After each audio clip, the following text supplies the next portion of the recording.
하나님 말씀 보겠습니다. 하나님 말씀은 구약성경 이사야 62장 1절부터 5절까지의 말씀입니다. 구약성경 이사야 62장 1절부터 5절까지 구약성경 1043쪽입니다. 같은 목소리로 함께 공부하겠습니다. 이사야 62장 1절부터 5절까지의 말씀입니다. 나는 시온의 의가 빛같이 예루살렘의 구원이 햇불같이 나타나도록 시온을 위하여 잠잠하지 아니하며 예루살렘을 위하여 쉬지 아니할 것인즉 이방 나라들이 내 공의를 뭇 왕이 다 내 영광을 볼 것이요 너는 여호와의 입으로 정하실 새 이름으로 일컬음이 될 것이며 너는 또 여호와의 손에 아름다운 관 내 하나님의 손의 왕관이 될 것이라. 다시는 너를 버림받은 자라 부르지 아니하며 다시는 내 땅을 황무지라 부르지 아니하고 오직 너를 헵시바라 하며 내 땅을 뜰다라 하리니 이는 여호와께서 너를 기뻐하실 것이며 내 땅이 결혼한 것처럼 될 것입니다. 마치 청년이 처녀와 결혼함 같이 내 아들들이 너를 취하겠고 신랑이 신부를 기뻐함 같이 내 하나님이 너를 기뻐하시리라. 아멘. 기도드리겠습니다. 좋으신 하나님 감사합니다. 지난 추석 명절도 주의 은혜 가운데 잘 보내게 하시고 이렇게 거룩하고 복된 주일에 하나님 앞에 나와 예배할 수 있는 은총 베풀어 주심을 감사합니다. 아버지 하나님이여 정말 코로나19라고 하는 이 전염병 사태로 인해서 고향 방문이 자제되어지고 또 아버지 하나님의 성묘도 제대로 하지 못하는 아버지 사회적으로 여러 가지 힘들고 어려운 일들이 계속되고 있습니다. 무엇보다 하나님을 예배하는 일에 제한을 많이 받고 또 아버지 하나님이여 염려스러워지는 그런 것들도 끊이지 않고 있습니다. 하나님이여 이 땅을 치료하시옵소서. 그래서 하루속히 코로나19가 아버지 종식되어지고 우리가 마음껏 하나님 앞에 모여 하나님을 찬송하고 예배하게 하시며 서로 사랑의 기쁨도 함께 나누고 교제할 수 있는 그날이 하나님 속히 오도록 주께서 도우시고 인도하여 주옵소서.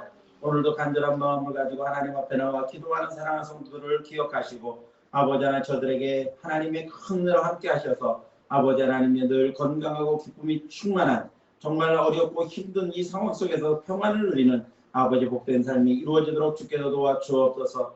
오늘 여러 가지 사정으로 교회에 나오지는 못했지만 온라인으로 하나님 앞에 모여 예배하는 사랑하는 성도들도 하나님께서 동일한 은혜로 아버지 하나님 채워주시고 내려주셔서 우리 모두가 함께 늘 하나님의 은혜 안에 거하고 있다는 사실을 아버지 하나님 인식하고 살아갈 수 있는 복된 은혜를 허락하여 주옵소서.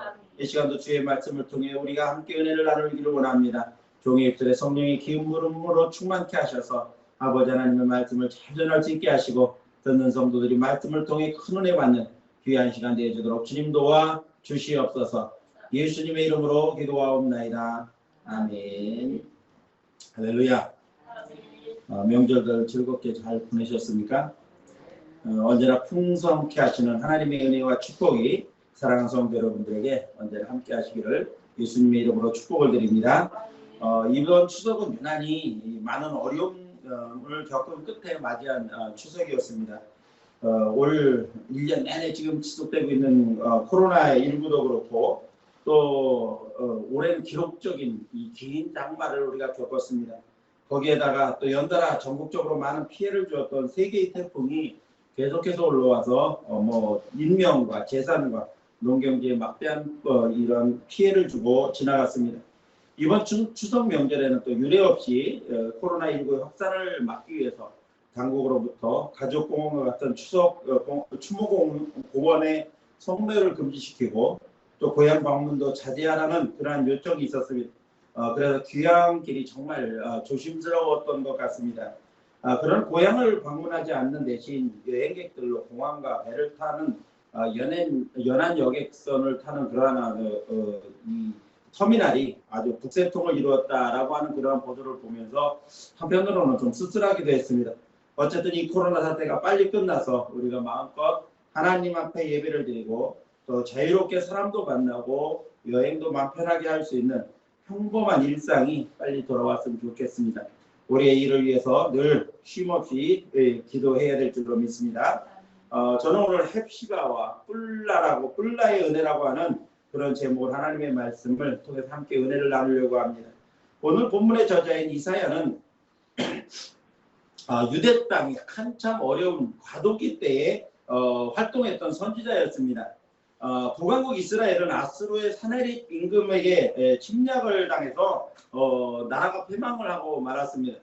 남왕국 유다도 계속해서 아수르 왕으로부터 압박을 받고 계속해서 공격을 당하고 있는 그러한 시대를 배경으로 하고 있습니다. 그나마 남왕국 유다는 히스기야 왕이라고 하는 아주 선한 왕이 나라를 다스리고 있었습니다. 그래서 이 히스기야 임금은 정치적으로나 종교적으로나 많은 개혁을 통해서 하나님 앞에서 바르게 살려고 노력을 했고, 그리고 또 백성들을 하나님께로 돌아오게 하려고 무진장 애를 쓴 왕이 바로 히스기야입니다. 그러나 계속되는 이사야를 통해서 전해지는 이 경고의 말씀이 있었으니, 그것은 뭐냐면 남왕국 유다도 회개하지 않으면, 계속해서 범죄하면 하나님의 진노를 받게 될 것이다. 이런 경고의 메시지가 계속 전해지고 있었습니다. 그런데 히스기야의 뒤를 이어 왕이 된 아들인 므낫세 임금이 50년 동안 나라를 도로 이 우상 숭배하는 그러한 나라로 만들어버리고 말았습니다. 아버지 히스기야가 어느 정도 회복시켜 놓은 그러한 나라를 다시 죄악의 구렁텅이로 빠뜨리고 만 것입니다.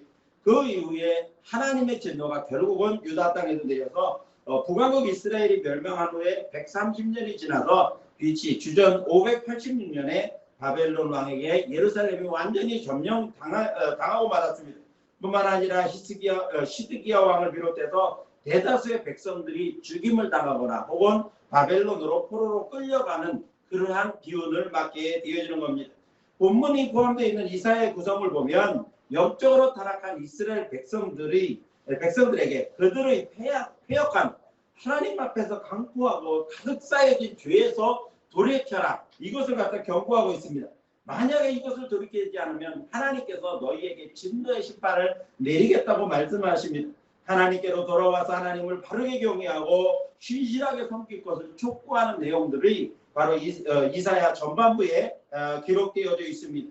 뿐만 아니라 유다 백성들이 하나님 앞에 범죄해서 결국은 하나님의 진노의 심판을 받게 되지만 그대로 멸망한 채로 버려두지 아니하시고 옛 영광을 회복시키실 것이라는 그러한 소망의 메시지도 아울러 후반부에 가서 전하고 있는 것을 보게 됩니다.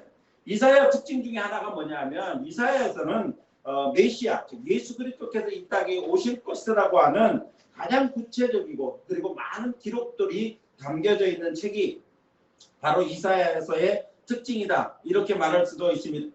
자, 오늘 본문을 보니까 이사야의 결론 부분에 해당되는 말씀입니다. 하나님의 징계의 기간이 끝나면 하나님께서 이스라엘의 옛 영광을 회복시켜 주시겠다고 하는 내용의 한 부분이 바로 오늘 본문, 우리가 함께 읽은 본문입니다. 자, 그 주된 내용을 보니까는 4절 말씀에 기록된 것처럼 오직 너를 헵시바라 하며 내 땅을 뿔라라 하겠다, 이렇게 말씀을 하신 약속의 말씀입니다. 헵시바라고 하는 뜻은 어떤 뜻이냐 하면 나의 기쁨이 그들에게 있다, 나의 기쁨이 너희에게 있다, 이런 뜻입니다. 그리고 뿔라라고 하는 뜻은 뭐냐면, 뿔라라는 뜻은 결혼한 여자 혹은 신부를 뜻하는 그러한 말입니다. 즉 하나님께서 이스라엘의 옛 영광을 회복시키시되 하나님이 기뻐하는 민족, 하나님이 기뻐하시는 민족으로 회복시키시고 신랑이 신부를 사랑해서 결혼하는 것처럼 이스라엘 땅을, 이스라엘 백성들을 그렇게 사랑해 주시겠다라고 하는 그러한 뜻이 바로 헵시바와 뿔라라고 하는 뜻입니다. 그렇습니다. 하나님은 하나님께서 당신의 의지로 선택하신 이스라엘 백성들이 비록 범죄해서 징계를 받아 나라는 패망하고 포로로 끌려갔지만 하나님께서는 끝까지 그런 상태로 버려두지 않으시겠다는 겁니다. 비록 그들이 하나님을 배반하고 씻을 수 없는 죄를 범하고도 선지자들의 경고나 권면을 무시한 채 회개하지 않아서 그들은 결국 징계를 받게 됩니다. 나라는 멸망당하고 수많은 사람들이 포로로 끌려갔습니다. 예루살렘 성벽이 무너지고 성전도 무너져 버렸습니다. 땅이 황폐해지는 그러한 고난의 세월을 보냈지만 하나님께서는 기한이 차면 반드시 유대 땅을 회복시키셔서 옛 영광을 회복시켜 주겠다. 다시 보게 해주겠다. 이런 약속의 말씀이 바로 오늘의 본문 말씀인 것입니다. 이렇게 그런데 이렇게 옛 영광을 회복시켜 주셔서 하나님의 기쁨인 헵시바로 그리고 사랑받는 신부인 뿔라의 은혜를 그 옛날 유다 백성들만을 향한 그러한 하나님의 특별한 은혜가 아니라는 겁니다. 그 당시에 이스라엘 백성들, 이 이사야가 기록된 당시에는 이스라엘 백성들을 향한 그러한 말씀이었지만 이 은혜는 오늘날 영적으로 이스라엘 백성인 모든 믿는 자들, 즉 성도들을 향한 하나님의 은혜이기도 하다는 것입니다. 그렇다고 한다면 하나님께서 주신 헵시바의 은혜와 뿔라의 은혜는 어떻게 누릴 수 있을까? 또 오늘 말씀을 듣는 사랑하는 성도 여러분들, 즉 영적인 이스라엘 백성들이며 또 하나님의 자녀인 사랑하는 성도 여러분들이 헵시바와 뿔라의 은혜를 듣고 그 은혜를 받아 누릴 수 있는 귀한 시간이 될 수 있기를 예수님의 이름으로 축복합니다. 자, 그러면 헵시바와 뿔라의 은혜는 어떤 은혜이며 어떻게 받을 수 있을까? 첫 번째로 보니까 회복된 새로운 관계에서 오는 은혜라는 겁니다. 하나님께서 이스라엘을 통해 이스라엘 백성들에게 약속하신 헵시바와 뿔라의 은혜는 아주 특별한 은혜가 아닐 수가 없습니다. 하나님께서 기쁨으로 삼아주시는 은혜, 신부처럼 사랑해 주시겠다는 은혜, 이 은혜가 보통 은혜입니까? 이스라엘 백성들이 아무리 선민이라 해도 그냥 주시는 은혜는 아니라는 겁니다. 이 은혜를 위해서는 반드시 전제되어야 하는 겁니다. 하나님께서 헵시바로 뿔라로 삼아주시는 데는 전제되어야 할 것이 있다는 겁니다. 그것이 뭐냐면 바로 이스라엘 민족이 회개를 통해서 하나님과의 관계를 새롭게 해야 된다는 겁니다. 이전에 하나님께서 아브라함을 선택하셔서 하나님의 뜻에 맞는 그러한 삶을 아브라함이나 이삭이나 야곱이 살았습니다. 그런데 그 후에 오랜 세월이 흘렀을 때 이스라엘 백성들은 처음 아브라함이 선택받았던 믿음, 이삭이나 야곱이 가졌던 그러한 믿음은 온데간되었고 오히려 하나님을 버리고 죄를 범한 그러한 범죄자들이 되었습니다. 하나님이 가장 싫어하는 것이 뭐냐면 바로 죄입니다. 죄 중에서도 이스라엘 백성들에게 가장 치명적인 죄는 뭐냐면 하나님을 배반하고 우상 숭배를 한 간음죄를 지었다는 겁니다. 신랑 되시는 하나님을 버리고 딴 길로 갔다는 겁니다. 그래서 하나님께서는 호세아 선지자를 통해서 말씀하실 때 너는 간음한 여자, 아주 더러운 여자를 데려다가 내 아내로 삼아라. 그런 결혼해라. 그리고 나서 그 여인을 통해서 하나님께서 내가 너를 얼마나 사랑하는지, 이스라엘 백성들을 얼마나 사랑하는지를 보여주십니다. 이 고멜이라고 하는 여자가 결혼했는데 이 여자가 자기 남편인 호세아를 두고 자꾸 바람을 핍니다. 잡아다 놓으면 또 도망가고 잡아다 놓으면 또 도망가고 계속해서 이 바람을 핍니다. 이러한 계속되는 관계를 통해서 하나님은 이스라엘 백성들이 하나님을 얼마나 배반하고 하나님을 버리고 우상 숭배를 얼마나 하는지를 반복해서 계속 보여주고 있으신 겁니다. 이렇게 하나님을 배반하고 하나님을 바로 섬기지 않는 이스라엘 백성들을 향해서 하나님께서는 십계명을 중심으로 율법을 주셨습니다. 그래서 율법을 통해서 하나님 섬기는 방법을 아주 세밀하고 정확하게 가르쳐 주셨습니다. 그런데 이스라엘 백성들은 이것마저도 알아보지를 않습니다. 하나님의 율법을 제대로 섬기지도 않고 우상 숭배의 죄에서 돌이키지 않은 것입니다. 그래서 결국은 하나님께서 이스라엘 백성들에게 진노하신 겁니다. 하나님은 계속해서 그들이 돌아오기를 원하셨습니다. 그래서 선지자들을 계속해서 보내셨지만 그들은 선지자를 통한 이 경고의 메시지를 전하는 선지자들을 오히려 핍박하고 죽이는 그러한 죄를 짓고 말았던 겁니다. 결국 하나님을 떠나 우상 숭배에 빠지면서도 도덕적으로 타락하면서도 계속해서 돌아오라고 말씀하신 하나님의 경고를 무시했던 이스라엘 백성들은 북왕국은 주전 721년에 아수르에게 멸망을 당하고 말았고 남왕국 유다는 주전 586년에 바벨론에게 멸망을 당하고 말았던 것입니다. 특히 북왕국 이스라엘의 초대 임금이었던 여로보암 임금은 백성들이 이 하나님의 율법에 따라서 1년에 3차례씩 예루살렘에 가서 제사를 지냅니다. 하나님을 섬기는 축제 절기를 지킵니다. 그래서 가만히 생각해 보니까 이렇게 백성들이 계속해서 1년에 3차례씩 이 예루살렘에 가서 절기를 지키다 보면 마음이 돌아서서 나를 따르면 돼서 돌이켜 유다로 갈까봐 걱정이 되는 겁니다. 그러다 보니까 그것을 막기 위해서 이 남왕국 유다와 경계 지역인 베델과 그리고 북쪽 제일 끝에 단이라고 하는 곳에다가 금송아지를 크게 만들어 놓고 이제부터 너희는 예루살렘에 갈 것 없다. 여기에서 이 금송아지가 너희 하나님이다. 이곳에서 분향하고 이곳에서 절기를 지켜라. 이렇게 말을 했습니다. 뿐만 아니라 율법에 따라 정해지는 아론의 후손들에게서 제사장을 뽑지를 않고 자기 마음대로 제사장을 뽑고 절기의 날짜도 자기 마음대로 정했습니다. 근데 이 죄가, 이 여로보암의 우상숭배하게 된 여로보암의 죄가 이스라엘에게서 계속해서 이어져 갔다는 겁니다. 여로보암의 뒤를 이어서 등극하는 왕들이 모두 여로보암과 똑같은 생각을 하는 겁니다. 자꾸 이스라엘 백성들이 남왕국 유다 예루살렘으로 가서 절기를 지키면 그들이 돌아설까 봐 항상 불안한 마음이 있다 보니까 여로보암의 죄를 계속해서 이어가게 됩니다. 그래서 북왕국 이스라엘이 멸망한 그 원인을 말할 때는 항상 여로보암의 죄를 갖다가 언급을 했습니다. 그것은 우상 숭배의 죄에서 떠나지 않았다는 겁니다. 사랑하는 성도 여러분, 헵시바와 뿔라의 은혜는 먼저 내가 가진 죄, 내 안에 있는 죄들을 회개하고 하나님과의 관계를 새롭게 회복해야 되는 겁니다. 새롭게 회복한 관계 속에서만 하나님의 특별한 은혜인 헵시바의 은혜, 뿔라의 은혜가 주어진다는 것입니다. 죄를 보면 그 상태로는 하나님의 은혜를 특별한 하나님의 은혜를 받을 수가 없다는 겁니다. 그러므로 사랑하는 성도 여러분들, 날마다 때마다 자신을 살펴서 아직 해결되지 않은 작은 죄의 모습이라도 있다고 한다면 그것을 진실한 회개를 통하여 하나님 앞에 용서받고 하나님과의 관계를 새롭게 회복하고 회복된 새로운 관계 속에서 주시는 헵시바, 즉 하나님의 기쁨이 되는 은혜, 뼈를 낳고 하나님께서 신부처럼 아껴주시고 사랑해주시는 특별한 은혜를 받아 누릴 수 있게 되기를 예수님의 이름으로 축복합니다. 두 번째로 헵시바 뿔라의 은혜는 어떤 은혜냐면 하나님의 사랑과 기쁨의 대상이 되는 그러한 은혜입니다. 헵시바와 뿔라의 뜻은 앞에서 말씀드린 것처럼 헵시바는 나의 기쁨이 그들에게 있다. 나의 기쁨이 너희에게 있다. 그런 뜻이고 뿔라는 결혼한 신부, 즉 신부를 뜻하는 그러한 히브리어입니다. 이 말을 간단하게 우리가 다시 해보자면 하나님께서는 이스라엘에게서 기쁨을 얻으시고 또 그 땅을 결혼한 신랑이 신부를 사랑하는 것처럼 하나님께서 사랑의 대상으로 삼아 주시겠다라고 하는 그러한 뜻인 것입니다.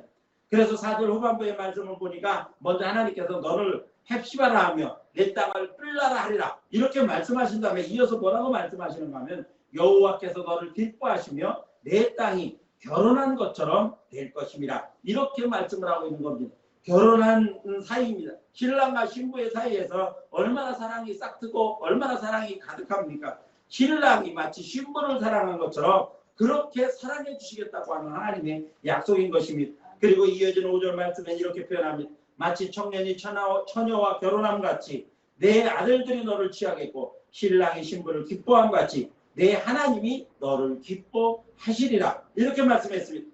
이처럼 하나님께서는 사랑하는 성도 여러분들을 기쁨의 대상으로 그리고 사랑의 대상으로 여겨주시겠다라고 하는 그러한 약속의 말씀인 것입니다. 스바냐 3장 17절 말씀을 보니까 너희 하나님 여호와가 너희 가운데 계시니 그는 구원을 베푸실 전능자시라. 그가 너로 말미암아 기쁨을 이기지 못하시며 너를 잠잠히 사랑하시며 너로 말미암아 즐거이 부르며 기뻐하시리라. 이렇게 말씀했습니다. 하나님이 저와 여러분으로 말미암아 기쁨을 이기지 못하신다는 겁니다. 회개하고 하나님과의 관계를 새롭게 회복한 새로운 관계를 형성한 하나님께서 저와 여러분을 통하여 기쁨을 이기지 못한다는 겁니다. 우리를 사랑하셔서 즐거워하시며 기뻐하신다고 말씀하고 계시는 겁니다. 이 얼마나 영광스러운 일입니까? 우리가 하나님께 기쁨의 대상이 되고 하나님께 사랑을 받을 만한 그러한 어떤 이유가 있습니까? 아니면 하나님께서 나를 사랑하실 수밖에 없는 어떠한 공로가 있습니까? 아닙니다. 단지 우리는 날 위해 십자가에 위해서 돌아가신 예수 그리스도를 믿는 믿음만 있을 뿐입니다. 그 믿음에 있음에도 불구하고 하나님께서는 죄를 회개하고 하나님과의 관계가 회복되었다는 그러한 단 한 가지 이유 때문에 우리를 기쁨의 대상으로 우리를 사랑의 대상으로 삼아 주신다는 것이 얼마나 큰 행복입니까? 바로 헵시바와 뿔라의 은혜는 이런 은혜인 것입니다. 이제 사랑하는 성도 여러분들이 하나님의 기쁨과 사랑의 대상 곧 헵시바와 뿔라의 은혜를 입은 자임을 우리가 분명히 아시고 그 자부심을 가지고 살아갈 수 있는 성도 여러분들이 되시기를 예수님의 이름으로 축원합니다. 마지막 세 번째로 헵시바와 뿔라의 은혜는 어떤 은혜냐면 하나님께서 영광스러워하시는 은혜라는 겁니다. 사랑하는 성도 여러분, 성도는 하나님의 손에 들고 계신 면류관이며 왕같은 존재입니다. 본문 3절을 보니까 너는 또 여호와의 손에 아름다운가 내 하나님의 손에 왕관이 될 것이다. 이렇게 말씀했습니다. 성도는 하나님의 손에 들려있는 아름다운 관이며 왕관이 될 것이다. 이렇게 말씀을 하고 계시는 겁니다. 이전에 우리가 쓰던 성경 한글 개혁 성경에 보니까 이 아름다운 관이라고 하는 해석을 면류관이라고 그렇게 해석을 했습니다. 면류관이라고 하는 것은 보통 관이 아닙니다. 하나님께서 특별하게 여기시는 자에게 씌워주시는 관이 면류관입니다. 이 문자적인 의미로는 이 달리 경기에서 올림픽 경기에서 승리한 사람에게 쓰여지는 관이 바로 면류관이다. 그렇게 표현을 하고 그런 의미로 사용되어졌습니다. 자, 그렇다고 한다면 이 면류관이라고 하는 것은 아무나 쓰는 관이 아니지 않습니까? 끝까지 열심히 달려가 경주에서 우승한 특별한 사람에게만 쓰여지는 것이 바로 이 면류관인 겁니다. 얼마나 영광스러운 관입니까? 그런데 하나님께서 이 영광스러운 면류관을 우리에게 씌워주시겠다는 겁니다. 저와 여러분에게 씌워주시겠다는 겁니다. 또 왕관이라고 하는 것은 어떤 관입니까? 왕관이라고 하는 것은 한 나라의 통치자에게만 씌워주는 관이 왕관입니다. 신하들이 똑같이 왕관을 쓰지는 않습니다. 통치자만 왕관을 쓰는 겁니다. 그런데 성도를 하나님의 손에 면류관이자 하나님의 손에 들려있는 왕관으로 표현하고 있는 것입니다. 이것은 뭐냐? 하나님께서 우리를 특별한 존재로 여겨주신다는 겁니다.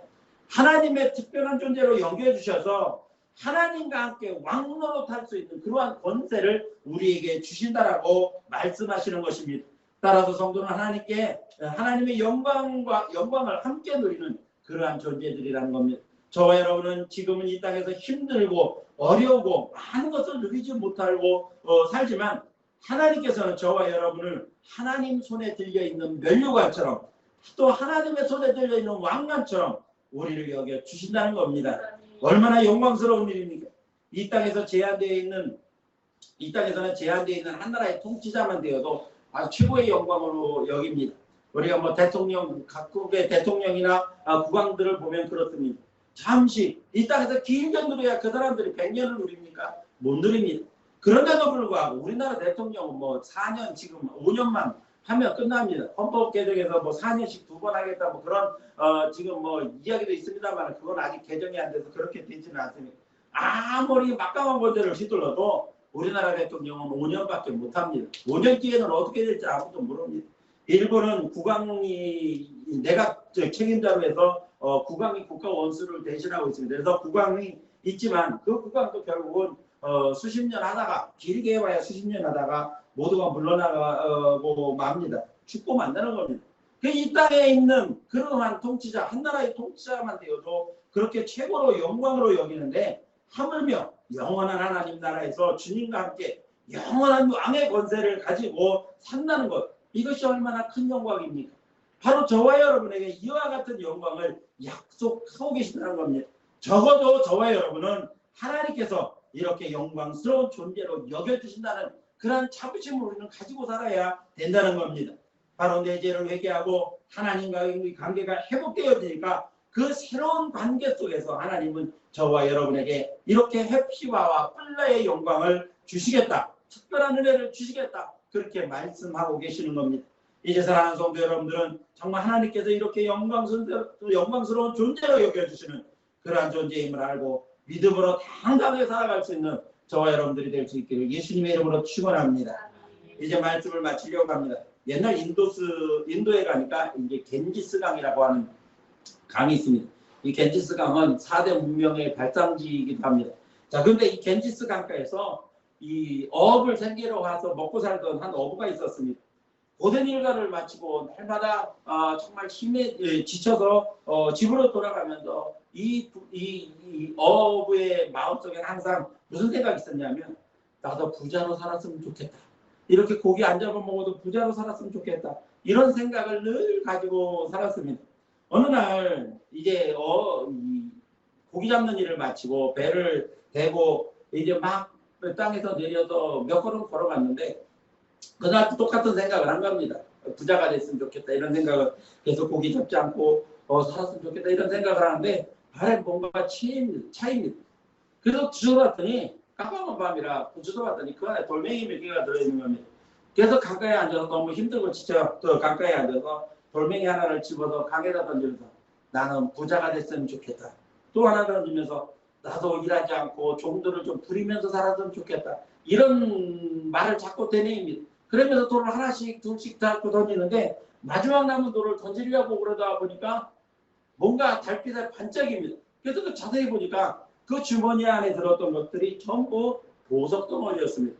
그런데 이 사람은 깜깜한 밤에 그 보석을 보석으로 보지 못하고 전부 그냥 돌멩이로 여기고 이 바다에 던져버리고 말았다는 겁니다. 우리는 우리 자신에게 주어진, 하나님께서 우리 자신에게 주신 가치를 정말 잘 모르고 살 때가 너무나도 많이 있다는 겁니다. 우리를 정말 세상에서 뭐 유명하지 않고 세상에서 가진 거 없고 세상에서 뭐 높은 권세 갖지 않았다고 해서 우리는 아무것도 아닌 그러한 존재처럼 스스로 치부하고 자신은 아무 존재감도 없는 그러한 사람으로 살아서 마치 어부가 보석을 보석으로 알지 못하고 그냥 돌멩이로 알고 물에다 던지는 것처럼 자신을 그렇게 비하하며 사는 경우가 너무나도 많다는 겁니다. 그러나 하나님은 우리를 보석 같은 존재로 만드셨습니다. 보석 같은 존재로 여겨주십니다. 하나님이 기뻐하시는 그러한 존재가 바로 저와 여러분이라는 겁니다. 그럼 우리는 이 일에 믿음을 가져야 됩니다. 하나님께서 나를 이런 존재로 헵시바의 은혜, 뿔라의 은혜를 주시는 특별한 존재로 만드셨다. 그런 존재라고 하는 사실에 우리는 믿음을 가져야 된다는 겁니다.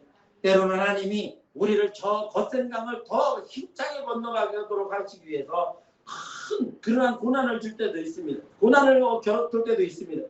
그러나 그 고난을 보지 말고 하나님이 나를 어떤 존재로 만들어 주셨는가, 그것을 우리는 항상 인식하고 살아가게 되면 우리가 만나는 잠깐의 고난이나 어려움들도 얼마든지 극복하고 나아갈 수가 있다는 것입니다.